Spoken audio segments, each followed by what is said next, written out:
Assalamu alaikum warahmatullahi wabarakatuhu. Alhamdulillahi wassalatu wassalamu ala rasulillahi wa ala alihi wa sahbihi wa man walahu wa ba'd. Karibuni sana katika kipindi chetu pendwa cha Albayinat.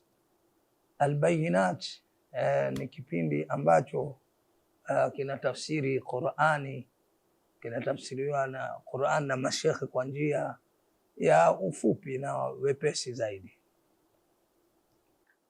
Na biidhnillahi taala, leo tukiwa katika mwendelezo wa Suratul An'am, tukiwa tumekuahidi kwenye kipindi chetu hichi tutaanza kwenye aya 163 na ndiyo tutaanza kudadavua leo aya hizo. Lakini biidhnillahi taala, katika aya zilizopita tulikuwa kuna baadhi ya maeneo tumeweza kuyapita mbio mbio sana, kwa maana hiyo tutaweza kuyagusia kwa ufupi, alafu ndio tuweze kuendelea. Na mimi ilikuwa napendelea hasa katika kuzigusagusa hizi aya na kuweza kujiuliza maswali, kwa nini au kulikuwa na hikima gani? Kwa sababu inna Allah la yusalu amma yaf'al wa hum yusalun.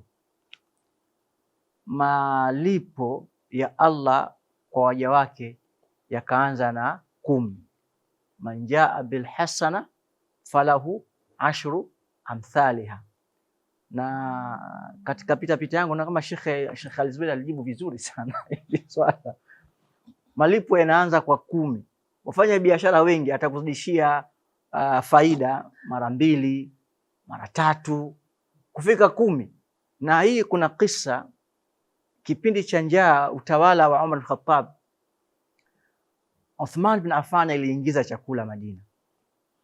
Wafanya biashara Madina wote wakawa wamekusanyika, wataka wanunue ile bidhaa au chakula kwa bei ya juu kabisa. Qalu nu'tika fi dirhamain, akamwambia utitu ziada, kama umenunua kilo kwa dirhamu moja tutakupa dirhamu 2. Sasa nimepewa zaidi ya hapo. Wakasema wengine tutakupa 3 basi. Wasema nimepewa zaidi ya, wakaenda mpaka kafika 5. Halafu wakanyamaza. Mwisho walipotazama sana, nani alikupa zaidi ya, umepewa ngapi? Sasa nimepewa kila moja kwa 10. Wasema nani katika hawa? Sababu wafanya biashara wanaweza kazidi kufika 10, ni mbali sana. Akasema ni Allah. Akasema man jaa bil hasana falahu ashru amthali. Kwa hiyo ziada hii ya 10 ni kubwa sana sana sana. Kila watu wanapokuwa wanakupa faida, lakini kwa 10 hawezi kufika. Nafikiri hapa tuweze kuanzia hapa, alafu ndio tuje tukamilishe ashara kamila. Mimi tajwa 10. Naam. Lakini 10 pia ni ya chini, kuna juu zaidi ila 700 dhaifi ila dhafin kathira. Wallahu yudhaifu liman yasha wallahu wasi'un alim. Kwa mpaka 700 mpaka zaidi ya hapo, na Mwenyezi Mungu anamkunjulia anamtaka. Na wallahu wasi'un alim, katika kutoa ni mkunjufu wa kutoa, na Mwenyezi Mungu ni mjuzi. Kwa hiyo takriban tukiendelea katika hizo aya, na pia kuna baadhi ya masali ndugu yetu mtazamaji anaweza kuwa hajajiuliza, lakini kuna mafungamano makubwa sana baina Nabii Ibrahim na Mtume Muhammad sallallahu alaihi wasallam. Allahumma salli ala Muhammadin wa ala ali Muhammad kama sallaita ala Ibrahim wa ala ali Ibrahim. Kwa hiyo mafungamano makubwa haya yapo. Hata imekuja katika hadithi kwamba amemuona Nabii Musa yuko kadha, amemuona Nabii Isa yuko kadha, wa raaitu Ibrahim, kwamba anafanana bi sahibikum. Nimeona Nabii Ibrahim anafanana ndugu yenu au rafiki yenu Mtume Muhammad sallallahu alaihi wasallam, kwa ni shabihu bi Ibrahim alayhi salatu wassalam. Kwa hiyo tuna haja kubwa kuweza kuzifanyia wakfa hizi aya, na hasa kuna aya imekuja hii ni katika aya za ahkam, min salati wa nusuki wa mahayaya, ni katika aya ambazo zimebeba sheria. Kwa hiyo kuna haja kidogo hapa tuweze kumdadavulia ndugu yetu mtazamaji. Naam. Mashekhe, ngoja niwaachie wafungulie mlango. Naam, na unajua tukitafakari kuhusu Nabii Ibrahim na kufungamanishwa na mitume wa Allah subhanahu wa ta'ala, unakuta mambo mengi sana, kwa sababu Nabii Ibrahim abul anbiya. Mitume wengi wametokana na kizazi cha Nabii Ibrahim alayhi salam, lakini Nabiullahi Ibrahim ni mfano mkubwa kabisa katika kufikisha ujumbe wa Allah subhanahu wa ta'ala, jinsi alivyopambana tokea alipokuwa mdogo.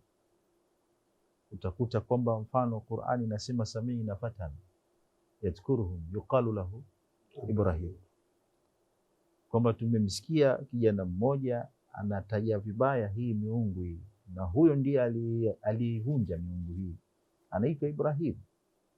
Nabiullahi Ibrahim katika watu ambao walipata mihan kubwa kabisa, mihna kubwa, mtihani mkubwa kabisa.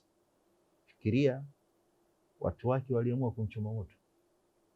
Maanake kuna mitume imechinjwa, mitume umeua vifo tofauti tofauti, lakini wao waliamua kwamba huyu tumchome moto, tena wakakusanya kuni nyingi sana ili wamchome moto Nabiullahi Ibrahim. Na sisi tunapata darasa kubwa hapo, Mwenyezi Mungu alipofanya ule moto usiwe na tabia ya kuchoma, ya kuunguza kama ulivyokuwa kawaida, ya naru kuni bardan wa salaman ala Ibrahim. Lakini fikiria Nabiullahi Ibrahim alayhi salam, Mwenyezi Mungu subhanahu wa ta'ala alimwambia kana umma, yeye peke yake. Ina Ibrahima kana umma, alikuwa ni umma. Kwa hiyo utakuta kwamba Mtume Muhammad sallallahu alaihi wasallam anapoelezewa na habari za Nabiullahi Ibrahim, na sisi tunapotajiwa habari za Nabiullahi Ibrahim, kuna mambo mengi sana tunayapata kwa Nabiullahi Ibrahim alayhi salam, wakati mitume mingine hawana mambo hayo. Naam, mashayikh, mimi labda nihame kidogo kipande hicho, ndio nije hapa katika qul inna salati wa nusuki, kuonyesha kwamba ibada zinatakiwa ziwe kwanza tawqifia, kwanza kwa ajili ya kumfuata mtume, kumfuata utaratibu, lakini pia zifanywe kwa ajili ya Allah subhanahu wa ta'ala. Mara nyingi nusuk wanatumia katika kuchinja. Kwa hiyo mtu anapochinja basi achinje kwa jina la Mwenyezi Mungu, lakini pia achinje kwa ajili ya Allah subhanahu wa ta'ala. Kuna ambao wanachinja kuchinjia mashetani. Kwa mfano, kuna hawa watu wanaita wanazuza, wanaotumia vyombo vyao vya kijanja kwamba hapa chimba pana chupa, hapa na chupa hii ni jini, kwa hiyo hapa natakiwa wachinjwe mbuzi au kondoo au kuku, inategemea mahesabu yake aliyopiga. Kwa hiyo pale anachinjwa ile mnyama, ina maana amechinjwa kwa asiyekuwa Mwenyezi Mungu subhanahu wa ta'ala.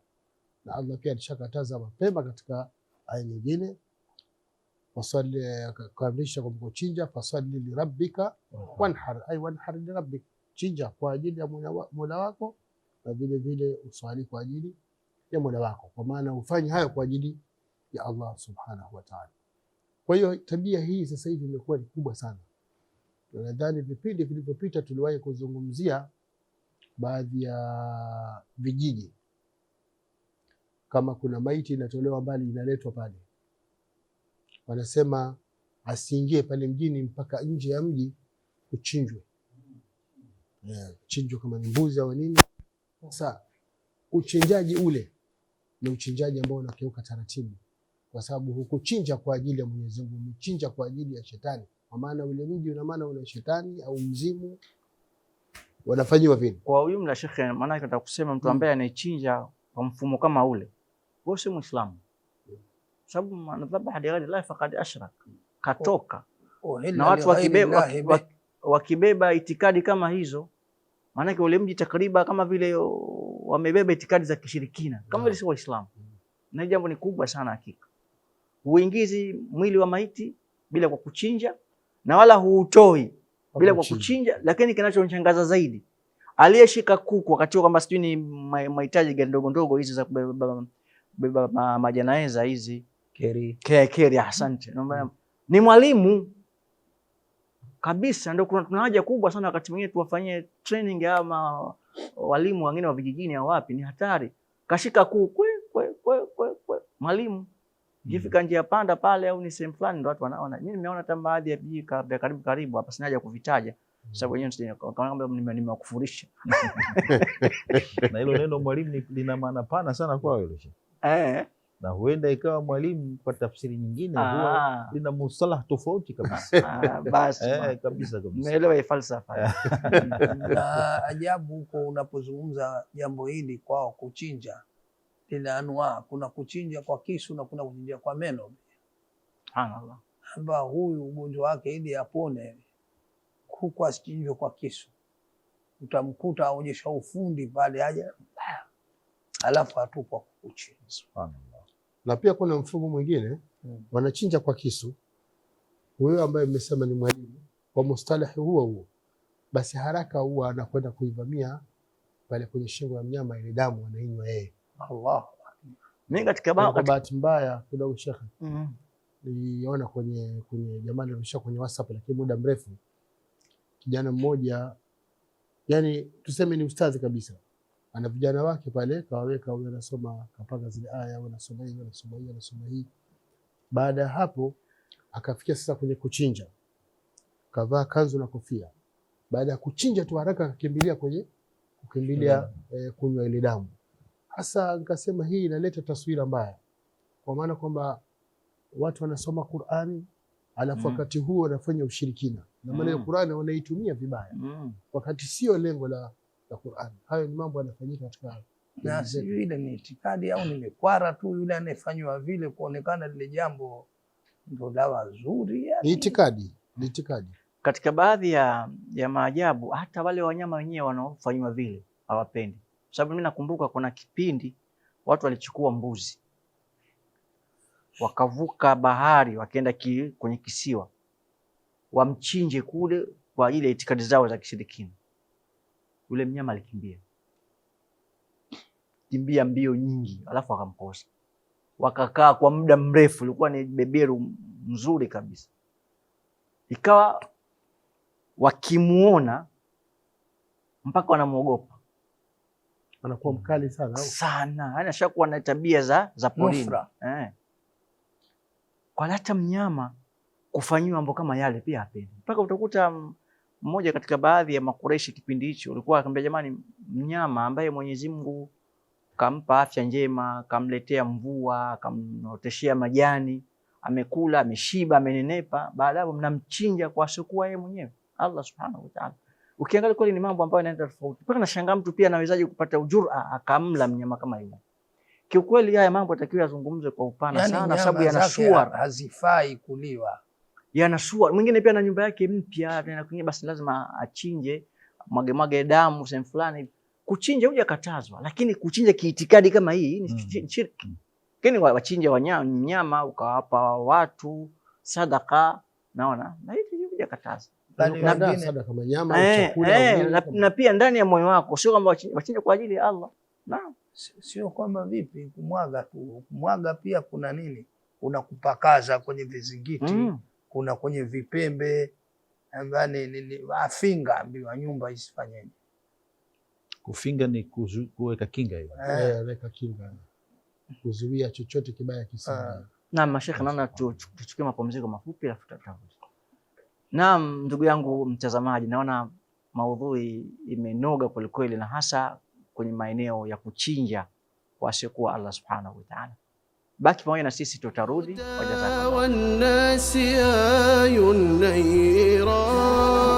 min kitabillahi rabbil kainat muthmiratun mughdiqatun muhkamat hawlaha tazkun nufusul haniat.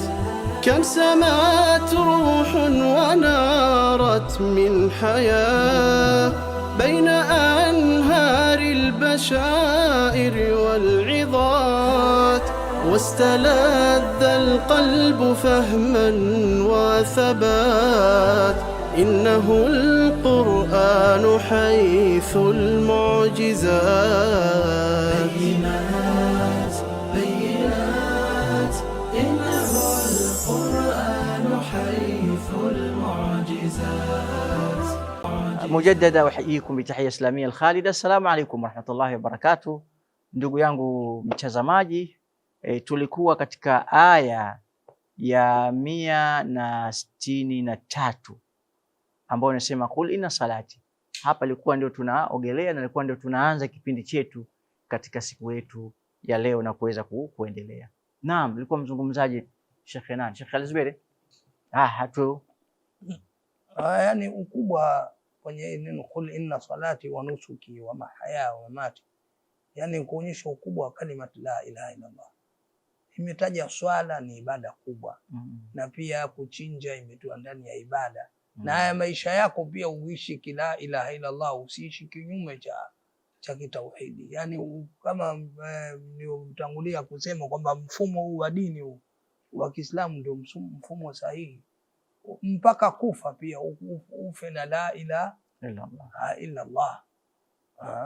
Ya ayyuhalladhina amanu taqullaha haqqa tuqatih wala tamutunna illa wa antum muslimun. Hii neno ukubwa wa la ilaha illa Allah mpaka imekuja katika hadithi ya kisa cha Nabii Musa kwamba anamwambia Allah niseme neno gani ambalo ni neno bora na dhikri bora, akamwambia qul la ilaha illa Allah law anna as-samawati sab'a wal aradhina sab'a fi kifa wa la ilaha illa Allah fi kifa malat bihinna la ilaha illa Allah. Kwa hiyo kwenye aya hii pia inaonyesha ukubwa wa tauhidi au aqida iliyokuwa sahihi kuieneza, ili kuweza, kwa sababu mtu atakapokuwa amepata itikadi iliyokuwa sahihi, basi uchafu mwingi mtu hauwezi kukaribia. Na Sheikh alitangulia kusema wakati anaeleza ile baraka ya Qur'ani, unakuwa na baraka mojawapo ni kwamba ni hii ina hii tauhidi, na kwenye sura hii inatuelekeza hivyo.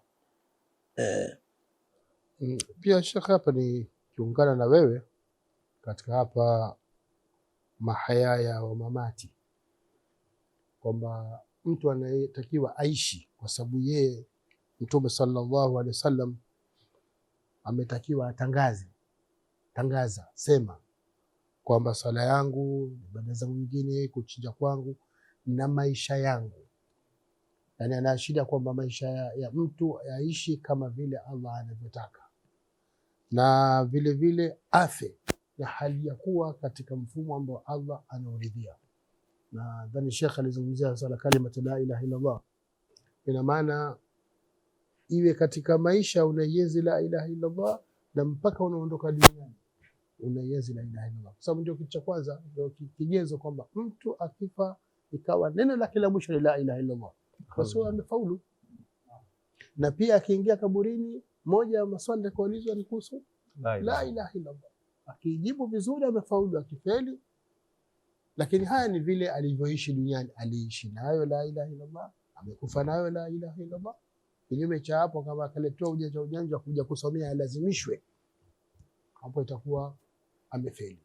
Naam, ndio hapo nasema kwamba Allah subhanahu wa ta'ala jinsi ili hii tokea aanze qul inna salati wa nusuki wa mahayaya, bali qul innani hadani rabbi ila sirati mustaqim. Sirati mustaqim asema millata Ibrahima, yani yote hiyo ni akida. Hiyo ilikuwa Nabii Ibrahim alikaa kidete sana kuhusu kalima la ilaha illa Allah, mpaka Mwenyezi Mungu akamwambia kwamba yeye ni mmoja, lakini yeye ndiyo umma katika wakati wake. Kwa hiyo ni kalimatu la ilaha illa Allah. Lakini Sheikh, mimi katika baadhi ya vitu ambavyo navisoma nikimsoma Nabii Ibrahim alikuwa mkali katika janibi aqida, lakini muumbile yake alikuwa mpole. Ndio sababu wewe Abu Bakar mfano kama mfano wa Nabii Ibrahim. Ibrahim anaonekana ni nabii ambaye alikuwa mpole sana, lakini upole huu wa maumbile alikuwa mkali katika janibi aqida, ili tuweze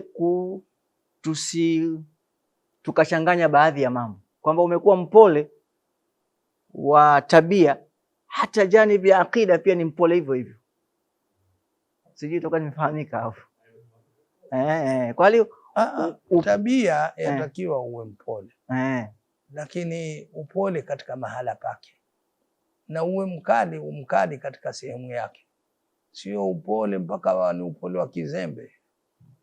Hiyo sio upole. Naam Sheikh. Bali yeye alikuwa jasiri pia, nani Nabii Ibrahim, Abdullah Ibrahim. kwa mtu jasiri. Wewe ona tukia ni mdogo naye haogopi kwenda kuvunja, na alikuwa na akili timamu, ana ile fatana ile kwamba sasa mimi ndio hebu ulizeni huyu mkubwa wenu akapata hikma pia avunje yote, alafu aliache jishoka. Kumbe jishoka kuna hoja atakuja itoa kwa ili shoka. Mashaallah. Au sivyo? Alikuwa jasiri pia. Naam, tumalizie ya Sheikh. Na hii ni sifa ya watu wa kizamani. Mwenyezi Mungu aliwapa nguvu sana za ujasiri, nguvu za mwili.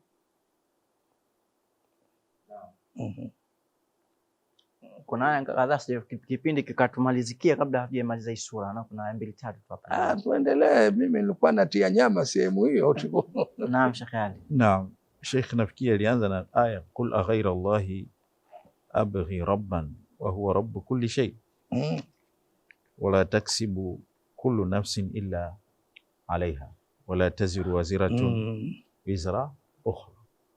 Na hapa utakuta kwamba kwanza ni mshangao wa mwanzo au kukemea kwamba ni jambo ambalo haliwezekani kuwa Allah ambaye ni mlezi Rabbu, ambaye ana sifa hizi zilizotajwa, halafu mtu aache kumwabudu Allah, anyenyekee na awe mnyonge kwa kitu kingine sikuwa Allah subhanahu wa ta'ala. Hili ni jambo la kushangaza, lakini Mwenyezi Mungu subhanahu wa ta'ala akaelezea masulia makubwa ambayo kila mtu atayabeba, jukumu kwamba kila nafsi itabeba kile ambacho imekitenda katika maovu. Na hapa Allah subhanahu wa ta'ala amezungumzia maovu hasa. Kule nyuma alisema man jaa bil hasanati falahu ashru wa man jaa bis sayyiati fala yujza illa mislaha. Lakini hapa amesisitiza uovu, wala aliposema wala taksibu kullu nafsin illa alaiha wala taziru waziratun wizra ukhra, kila mmoja atabeba madhambi yake. Hapa nafikiri wanazuoni wanazungumza sana kuhusiana na matendo ambayo mtu anayafanya yanaweza yakaathiri yale matendo pia mtu mwingine pia, inawezekana. Hapa tunapotafsiri kwamba nafsi haibebi dhambi ya mtu mwingine, lakini wakati fulani kuna tafsiri au kuna ufafanuzi wa jambo. Kwa mfano, mtu ambaye anayeuza kilevi anapata dhambi kwa kuuza kile kilevi, lakini anasababisha mwingine anywe kile kilevi, anabeba madhambi yule mtu mwingine ambaye amekunywa kile kilevi.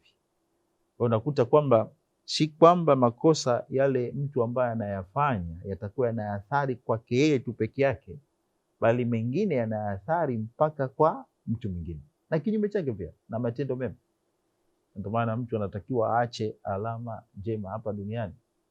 Na katika hadithi ile mashuhuri kwamba mtu akifariki matendo yake yanaisha, yanakatika, isipokuwa matatu ambayo yametajwa kwa ujumla, lakini kuna matendo mengi sana. Pale Mtume sallallahu alaihi wasallam ametaja mtoto mwema, elimu yenye manufaa na sadaka endelevu inayoendelea. Kwa hiyo wala taziru waziratun wizra ukhra, nafsi iliyofanya madhambi haitabeba madhambi ya mtu mwingine. Thumma ilayya marji'ukum fayunabbi'ukum bima kuntum, thumma ila rabbikum marji'ukum fayunabbi'ukum bima kuntum fihi takhtalifun, kisha nyinyi mtarejea kwa Mola wenu na huko sasa mtapata tafsiri ya kile ambacho mmekuwa mnakhtalifiana hapa duniani. Huyu anasema mimi nipo kwenye haki, huyu haupo kwenye haki, usahihi ni huu, huyu anasema haya, inna Allaha thalith thalatha. Sasa huko siku ya Kiyama, huko mkirejea kwa Mwenyezi Mungu Subhanahu wa Ta'ala, atakufafanulieni na kuelezeni nani ambaye alikuwa kwenye haki na nani ambaye hayupo kwenye haki. Naam Sheikh Said, tumalizie aya hiyo. Malizia, ilikuwa na wakfa kidogo hapa. Asante, aina Sheikh. Nzuri. Wala taziru waziratun wizra ukhra. Kama Sheikh alivyoelezea kwamba mbebaji habebi mzigo wa mwingine au hatobeba mtu dhambi za mtu mwingine, na hii ina maana ima mtu kafanya zile dhambi yeye kama yeye hawezi akata kumsaidia, maana siku ya Kiyama atafikia mtu atahitaji msaada, amwambie bwana, wewe ulikuwa ni baba yangu kipenzi, au labda wewe ulikuwa mke wangu kipenzi, hapa mimi nina mzigo wa dhambi, naomba kama tutayagawa, utachukua kidogo na mimi kidogo na familia kidogo, madhambi yatakuwa machache, ili niweza nikatusogeza mbele. Hilo kwamba halitokuwepo. Ndio kama Allah mwingine akasema, wala tasiru waziratun wizra ukhra wa in tad'u muthqalatun ila himliha la yuhmal minhu shay'un walau kana dha qurba, kwamba hata kama ni jamaa karibu. Kwa hiyo hakuna njia yoyote ya kujinasua na dhambi isipokuwa wewe mwenyewe utazibeba, au wewe mwenyewe uzitue kwa kutubu mbele Allah subhanahu wa ta'ala kabla mauti haija kufika. Lakini pia alizungumzia moja nzuri shakali hapa, kwamba wengi wasije wakaelewa kwamba maana yake ni kwamba huwezi kubeba dhambi za mwingine kwa njia yoyote. Ziko sehemu kama vile kwenye hadithi, man daa ila huda kana lahu min al-ajri mithlu ujuri man tabi'ahu la yanqusu dhalika min ujurihim shay'a, kwamba mtu yeyote yule hawezi, ambaye amelingania katika uongofu, basi Allah subhanahu wa ta'ala anakupa pasenti sawa na ile, bila yule kupunguziwa. Yani wewe unapata pasenti dhambi vile vile, inshallah kama dhambi vile vile. Wa huwa alladhi ja'alakum khalaifa al-ard, na yeye Mwenyezi Mungu aliyekufanyeni makhalifa katika ardhi, yani washikaji wa sehemu ya ambao walikwisha tangulia na nyinyi kuchukua nafasi zao. Wa rafa'a ba'dakum fawqa ba'dhin darajat, na akainua baadhi yenu juu ya wengine vyeo vya juu, yani kafanya tofauti, huyo akamuinua, huyo akamweka daraja kati, huyo chini, kwa taratibu wake Allah anataka. Liyabluwakum fima atakum, ili Mwenyezi Mungu akufanyie majaribio, akupeni mitihani katika vile alivyokupeni. Kwa hiyo kile ulichopewa sio kama ni zawadi, bali ni sehemu ya mtihani, iwe ni elimu, iwe ni mali, iwe ni nguvu, iwe ni cheo, lakini Allah kafanya hivi kwa ajili ya kukupeni mitihani. Inna Allaha sari'ul iqab, kama Mwenyezi Mungu ni mwepesi wa kuadhibu, yani atakuadhibu, anakuadhibu mara moja. Wa innahu la ghafurur rahim, na yeye vile vile ni mwingi wa kusamehe, mwingi wa kurehemu. Kwa yule anayetaka rehema ataipata rehema, anayetaka msamaha atapata msamaha, lakini yule ambaye akikataa haya, basi ajue anataka adhabu, na adhabu ya Mwenyezi Mungu ni mwepesi kumfikia. Mashaallah, jazakallahu khaira Sheikh. Tumwage ndugu yetu mtazamaji, kwa sababu leo ndio tumemaliza suratu Al-An'am inshallah. Ndugu yetu mtazamaji, biidhnillahi taala, hapa ndio tulikuwa tumefikia mwisho wa sura, lakini tumefikia mwisho wa kipindi. Nawashukuru watazamaji kwa kutoa muda wenu kuwa pamoja nasi katika kipindi hiki. Endelea kututazama na kusikiliza kipindi chetu. Na pia tunawashukuru wote walioshiriki katika kufanikisha kipindi hiki, wakiwemo wapiga picha wetu na kila ambaye ameshiriki kwa namna moja katika kufanikisha jambo hili. Allah amlipe kila la kheri. Insha Allah, ndugu watazamaji na wasikilizaji, katika kipindi kijacho tutaingia kwenye surati Al-A'raf insha Allah. Wan-nasi ayun nayrat min kitabillahi rabbil kainat, muthmiratun mughdiqatun muhkamat, حولها تزكو النفوس الهانئات. كم سمات روح ونارت من حياة بين أنهار البشائر والعظات، واستلذ القلب فهما وثبات. إنه القرآن حيث المعجزات.